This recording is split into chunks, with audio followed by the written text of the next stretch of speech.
Hello viewers, প্রদীপ ভট্টাচার্য মার্কিন যুক্তরাষ্ট্রের new York থেকে সকলকে সুস্বাগতম।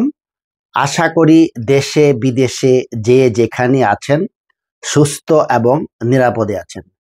আজ এ পর্বে বিখ্যাত বিজ্ঞানী চার্লস ডারউইনের অত্যন্ত গুরুত্বপূর্ণ এবং যুগান্তকারী আবিষ্কার বিবর্তন তত্ত্ব নিয়ে আলোচনা করব। ব্যাকগ্রাউন্ডে আলোচনার সাথে খুব আকর্ষণীয় ভিডিও থাকবে। আশা করি আলোচনাটা আপনারা উপভোগ করবেন। আসুন শুরু করি। বিবর্তন তত্ত্ব মতে কোনো রকম অলৌকিক সত্তা তথা ঈশ্বরের ছোঁয়া ছাড়াই এককোষী জীব অ্যামিবা থেকে মিলিয়ন মিলিয়ন বছর ধরে ক্রম বিবর্তনের মাধ্যমে পৃথিবীতে লক্ষ লক্ষ প্রজাতি এবং সর্বশেষ পর্যায়ে মানুষের উদ্ভব হয়েছে। পিউ রিসার্চ সেন্টারের জরিপ অনুযায়ী বিশ্বের প্রায় 97% বিজ্ঞানী বিবর্তন তত্ত্বকে নির্ভুল সত্য বলে সমর্থন করেছেন। সমাজে ধর্ম টিকে থাকে স্রেফ বিশ্বাসের জোরে। বিজ্ঞান চলে তথ্য প্রমাণের ভিত্তিতে। বিশ্বাস শব্দটি বিজ্ঞানের অভিধানে একেবারেই নেই। জীবের শরীরের গঠনের এককের নাম কোষ। মিলিয়ন মিলিয়ন কোষ নিয়ে জীব তথা মানব দেহ গঠিত। অনেক কোষ নিয়ে তৈরি হয় অর্গান বা অঙ্গ, যেমন ফুসফুস। অনেকগুলো অর্গান নিয়ে গঠিত হয় জীবদেহ। জীবিত কোষ গঠিত হয় ডিএনএ অণু দ্বারা। ডিএনএর ভিতরে থাকে এটিসিজি, যাদেরকে বলা হয় জেনেটিক কোড।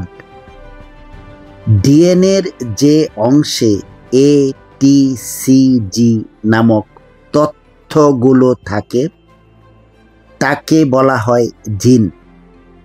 লক্ষ লক্ষ বছর পূর্বে বিলুপ্ত হওয়া জীবদেহের কোনো এক অতি ক্ষুদ্র অংশ, এমনকি হাত বা পায়ের ছাপও যদি পাওয়া যায়, যাকে বিজ্ঞানের পরিভাষায় বলা হয় ফসিল বা জীবাশ্ম। জীবাশ্ম বা ফসিলগুলোকে কার্বন সিরিজ ডেটিং অথবা ইউরেনিয়াম সিরিজ ডেটিং পদ্ধতিতে পরীক্ষা করে বের করা যায় জীবেরা কিভাবে বেঁচে থাকত, ইত্যাদি ইত্যাদি যাবতীয় সব তথ্য। জিনের বৈশিষ্ট্যগুলো জীবেরা বহন করে এক প্রজন্ম থেকে অন্য প্রজন্মে। জীবের মধ্যে সঞ্চিত যাবতীয় তথ্যকে বলা হয় জিনোম। মানুষ, ঘোড়া, আরশোলা, ফুলকপি এর জিনের উপাদানে আলাদা কোনো বৈশিষ্ট্য নেই। মানুষ, প্রাণী, উদ্ভিদ সবার ডিএনএতে 4টি ধরন এটিসিজি থাকে। ডিএনএ অণু ঘনীভূত হয়ে তৈরি হয় ক্রোমোজোম। ক্রোমোজোম দেখতে অনেকটা ইংরেজি এইচ এর মতো। ক্রোমোজোমের সংখ্যার উপর ভিত্তি করে প্রজাতি গঠিত হয়। যেমন মানুষের ক্রোমোজোমের সংখ্যা 46টি বা 23 জোড়া। সমগ্র পৃথিবীর মানুষ এক প্রজাতি, যার বৈজ্ঞানিক নাম হোমো সেপিয়েন্স। মানুষের নিকটতম প্রজাতি শিম্পাঞ্জি, যার ক্রোমোজোম সংখ্যা 48টি বা 24 জোড়া। প্রায় 60 লক্ষ বছর পূর্বে শিম্পাঞ্জি প্রজাতির কোনো একটির জিন পুলে মিউটেশন ঘটার কারণে শিম্পাঞ্জির এক জোড়া ক্রোমোজোম এক হয়ে 23 জোড়া ক্রোমোজোম বিশিষ্ট নতুন প্রজাতির উদ্ভব হয়। এটা হতে সময় লাগে লক্ষ লক্ষ বছর। যেখান থেকে দুটি প্রজাতি আলাদা হয়ে যায় তাকে বলে কমন অ্যানসেস্টর। এভাবেই পৃথিবীতে এক প্রজাতি থেকে মিউটেশনের ফলে বিবর্তনের মাধ্যমে লক্ষ লক্ষ জীবের উদ্ভব হয়েছে। মিউটেশন হলো জিন পুলে পরিবর্তন। জিনগুলো প্রোটিনের সাংকেতিক লিপি, কয়েকটি কোড বা তথ্য নিয়ে জিন গঠিত হয়, যেমন ATC, CGA ইত্যাদি। এখন দেখা যাক মিউটেশন কেমন করে হয়। ধরা যাক জিন সজ্জাতে একটা ধরন হলো CTGGAG। এর মধ্যে যদি A পরিবর্তিত হয়ে G হয় তবে ধরনটি হয় CTGGGG, অর্থাৎ CTGGAG এটা হয় CTGGGG।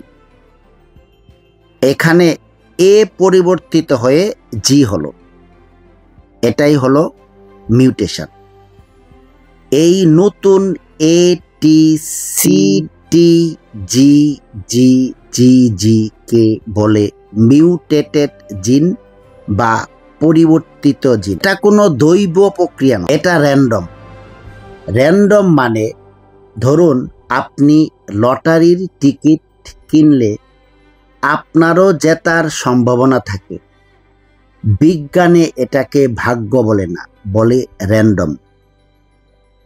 মিউটেশনের ফলে সৃষ্ট ভেরিয়েশন বা বৈশিষ্ট্যগুলো যদি প্রকৃতিতে সুবিধা পায় তবে সে জীব বেঁচে থাকে। বিজ্ঞানে এটাকে বলা হয় ন্যাচারাল সিলেকশন বা প্রাকৃতিক নির্বাচন। জীবের অর্জিত বৈশিষ্ট্যগুলো পরবর্তী প্রজন্মে বাহিত হয়। নতুন বৈশিষ্ট্যগুলো যদি প্রকৃতিতে সুবিধা না পায় তবে জীব বেঁচে থাকে না। বিজ্ঞানের ভাষায় বলা হয় struggle for exist, survival of the fittest. বাংলাতে অস্তিত্বের জন্য সংগ্রাম, যোগ্যতমদের বেঁচে থাকা। নতুন নতুন বৈশিষ্ট্যের মূল প্রজাতির বংশধররা হাজার হাজার বা লক্ষ লক্ষ বছর পরে নতুন ভিন্ন এক জীবে পরিণত হয়। কৃত্রিমভাবেও নতুন প্রজাতি সৃষ্ট হয়। গৃহস্থের বাড়ির আশেপাশে ছড়িয়ে থাকা খাবারের আকর্ষণে বুনো নেকড়ের এক বিচ্ছিন্ন অংশ হাজার হাজার বছরের ব্যবধানে কুকুরে পরিণত হয়।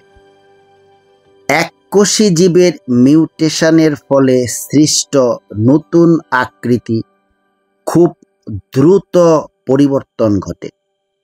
যেমন কোভিড-19 ভাইরাস অতি দ্রুত 50 থেকে 53 বার নতুন আকৃতিতে রূপান্তরিত হয়েছিল। কিন্তু জটিল জীবের ক্ষেত্রে এ পরিবর্তন ঘটে অত্যন্ত ধীর গতিতে।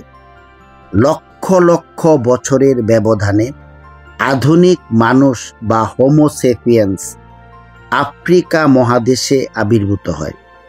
খাবারের সন্ধানে বা জলবায়ুগত কারণে তারা পৃথিবীর অন্যান্য মহাদেশে ছড়িয়ে পতিত পরিবেশে খাপ খাওয়াতে ত্বকের রং দৈহিক আকারের পরিবর্তন ঘটে মিউটেশনের কারণে, কিন্তু এই পরিবর্তন শুধু দৈহিক।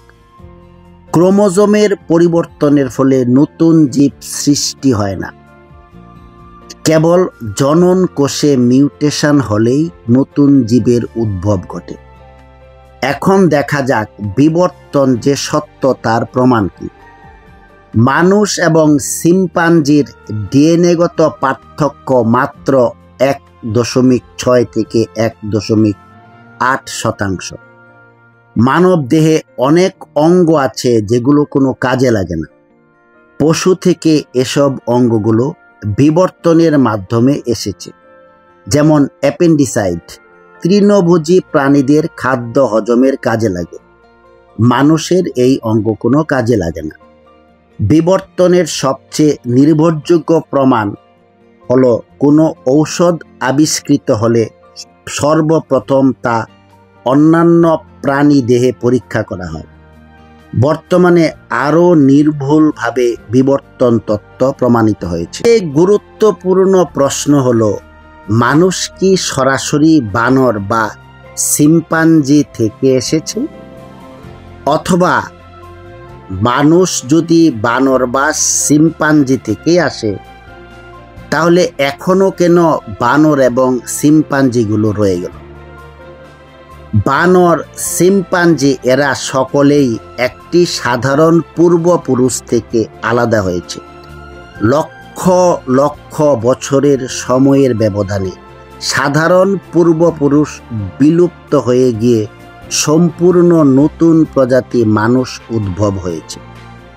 আরেকটি উদাহরণ হলো, লোহা এবং স্বর্ণ উভয়েরই নিউক্লিয়াসে একই রকম নিউট্রন ও প্রোটন আছে, কিন্তু নিউট্রন ও প্রোটনের তারতম্যের জন্য একটি লোহা এবং অন্যটি, এটা সম্পূর্ণভাবে হয় রাসায়নিক বিক্রিয়ার মাধ্যমে। চেষ্টা করেও একটি লোহাকে স্বর্ণতে আপনি পরিবর্তন করতে পারবেন না।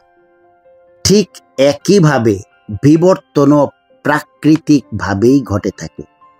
এখন পর্যন্ত বিবর্তনের সর্বোচ্চ পর্যায় মানুষ, যার বৈজ্ঞানিক নাম হোমো সেপিয়েন্স।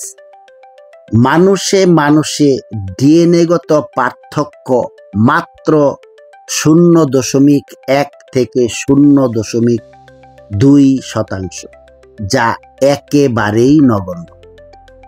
মানুষের গায়ের রং ইত্যাদির পার্থক্য হয় কেবলমাত্র পরিবেশ ও জলবায়ুর কারণে। সমগ্র মানুষের একটাই প্রজাতি, মানুষ সবাই এক গোত্রীয়। এই হলো বিবর্তনের সার কথা। বিবর্তন তত্ত্বটি ব্যাখ্যা করা হলো সম্পূর্ণভাবে বৈজ্ঞানিক দৃষ্টিকোণ থেকে। কোনো ধর্মীয় অনুভূতিতে আঘাত করা আমার একেবারেই ইচ্ছে নেই। কারোর যদি কোনো প্রশ্ন থাকে, আমি প্রশ্নের উত্তর দিতে চেষ্টা করব। সকলে ভালো থাকুন। আবার অন্য কোনো টপিক নিয়ে আপনাদের সামনে হাজির হব। প্রদীপ ভট্টাচার্য, মার্কিন যুক্তরাষ্ট্র, নিউ ইয়র্ক।